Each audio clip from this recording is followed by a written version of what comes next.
Topik 5. Demonstrasi kontekstual. Lembar kerja R. Reading, Reflect, and Revise pada mata kuliah Rancangan dan Pengembangan Kurikulum. Kami dari kelompok 4 yang beranggotakan yang pertama Rilesri Andesni, Ahmad Rozak Al-Fajri, Penny Aulia. Langsung ke pembahasan. Lembar kerja R. Reading, Reflect, dan Revise dalam rancangan Understanding by Design. Reading memikirkan ulang segala hal dengan hati-hati. Pada tahap reading, peserta didik diajak menggali ide-ide penting yang mereka peroleh selama proses pembelajaran. Yang kedua adalah Revise. Revise atau revisi adalah kegiatan menyempurnakan suatu standar sesuai dengan kebutuhan dalam implementasi pembelajaran. Revise dapat diartikan sebagai pertanyaan-pertanyaan yang membantu peserta didik untuk melakukan modifikasi perilaku atau sikap mereka sendiri. Yang ketiga adalah Reflect. Reflect atau refleksi adalah cara bagi peserta didik untuk mendalami pengetahuan yang baru dipelajari dengan bantuan guru. Menurut Hasanah pada tahun 2014, kemampuan merefleksikan pembelajaran dilihat dari peserta didik mampu melihat kelebihan dan kelemahan dalam belajar, sehingga peserta didik dapat mengoptimalkan hasil belajarnya dan mampu membantu belajarnya sendiri.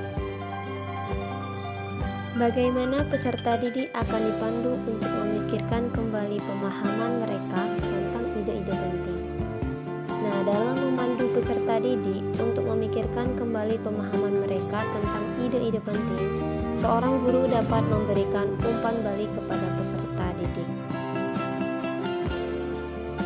Seorang guru dapat memberikan umpan balik kepada peserta didik dengan cara yang pertama, guru merancang pertanyaan kepada peserta didik mengenai materi pembelajaran yang telah dipelajari.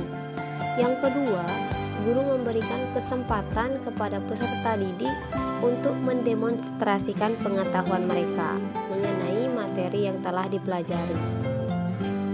Yang ketiga, guru memberikan kesempatan kepada peserta didik untuk memberikan apresiasi berupa tanggapan terhadap peserta didik lainnya. Yang keempat, guru memberikan kesempatan kepada peserta didik untuk bertanya terkait hal-hal yang belum mereka pahami ataupun hal-hal yang ingin mereka ketahui lebih mendalam.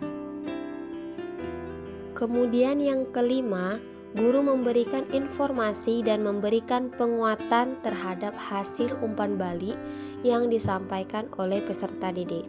Nah, kemudian yang keenam, guru memberikan kesempatan kepada peserta didik untuk memberikan kesimpulan terkait materi yang telah dipelajari. Selanjutnya, contoh penerapannya dalam pembelajaran. Nah, di sini guru memberikan kesempatan kepada peserta didik untuk mendemonstrasikan hasil kerja kelompok di depan kelas dan peserta didik lain diberikan kesempatan untuk memberikan tanggapan terhadap hasil presentasi kelompok lain. Nah, setelah itu guru dapat memberikan apresiasi kepada kelompok yang presentasi.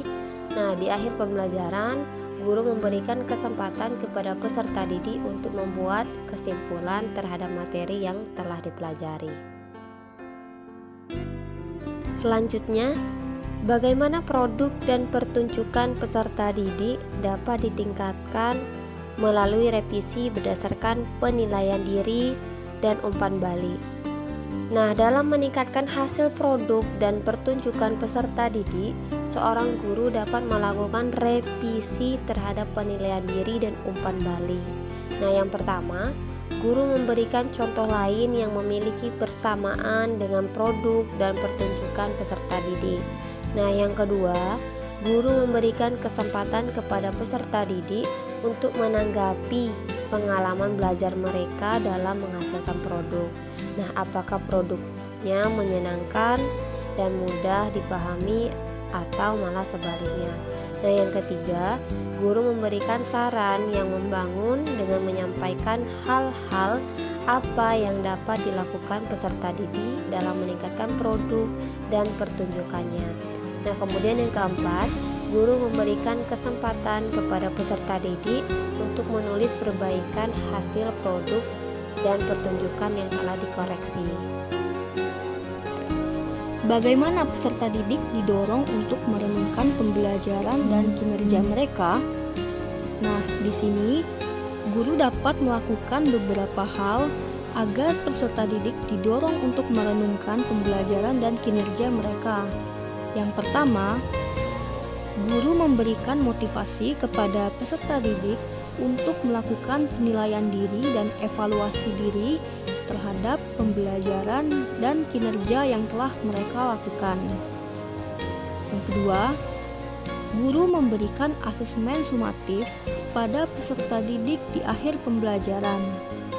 Dan yang ketiga, guru memberikan kesempatan kepada peserta didik untuk menyusun agenda belajar yang sesuai dengan gaya belajar. Yang keempat, guru melakukan refleksi terhadap materi pembelajaran dengan memberikan beberapa pertanyaan sebagai berikut. Yang pertama, apa saja yang telah kalian pelajari saat ini? Yang kedua, kesulitan apa yang kalian rasakan dari materi tadi? Dan yang ketiga, apa masih ada hal yang belum kalian pahami dari materi ini? Selanjutnya yang kelima, di akhir pembelajaran, guru memberikan rencana tindak lanjut pembelajaran untuk pertemuan berikutnya. Selanjutnya, kami melampirkan contoh pada langkah-langkah kegiatan pembelajaran, yaitu pada materi SPLTV, yaitu pada tahap menganalisis dan mengevaluasi proses pada pemecahan masalah. Di sini, tahap yang pertama, peserta didik lain didorong untuk responsif dengan memberikan respon. Nah, ini termasuk dalam tahapan rating. Karena pada tahap rating ini, peserta didik diajak untuk menggali ide-ide penting yang mereka peroleh selama proses pembelajaran. Yang kedua, peserta didik dilibatkan untuk mengevaluasi laporan kelompok penyaji serta masukan dari siswa yang lain dan membuat kesepakatan apabila jawaban yang disampaikan peserta didik sudah benar. Nah, ini termasuk dalam tahap rating dan revise. Nah, yang ketiga, peserta didik dari kelompok lain yang mempunyai jawaban berbeda dari kelompok penyaji diberi kesempatan untuk mengkomunikasikan hasil diskusi kelompoknya secara runtut dan sopan. Apabila ada lebih dari satu kelompok, maka siswa diminta untuk bermusyawarah untuk menentukan urutan penyajian. Nah, yang ini juga termasuk pada tahapan rating dan revise. Karena di sini peserta didik dapat mengoptimalkan hasil belajarnya dan dapat merefleksikan pembelajarannya. Contoh langkah-langkah kegiatan pembelajaran yang keempat, adapun pendidik dan peserta didik bersama menyimpulkan pembelajaran tentang konsep SPLTV yang telah dilakukan. Nah, ini termasuk ke dalam tahap rating karena di sini peserta didik itu memikirkan ulang segala hal itu dengan hati-hati. Nah, dan juga peserta didik diajak untuk menggali ide-ide penting yang mereka peroleh selama proses pembelajaran. Contoh kegiatan pembelajaran yang kelima, ada peserta didik mengerjakan kuis. Ini termasuk ke dalam tahapan revise.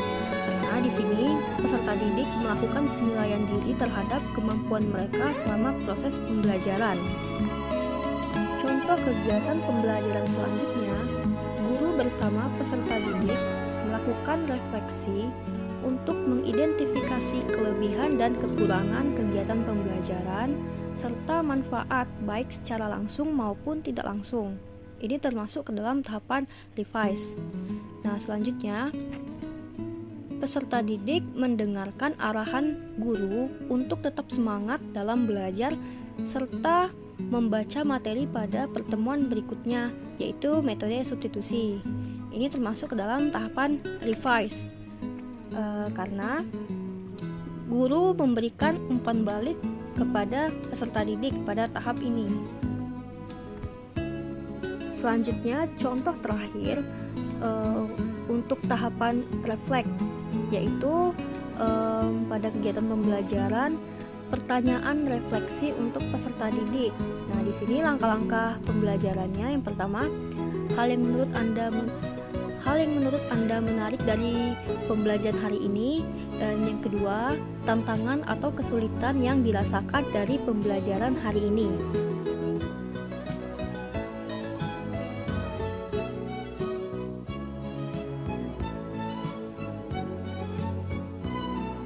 Demikianlah hasil presentasi dari kelompok kami. Apabila terdapat kesalahan dan tutur kata yang kurang berkenan di hati pendengar, kami mohon maaf. Kami akhiri, wassalamualaikum warahmatullahi wabarakatuh.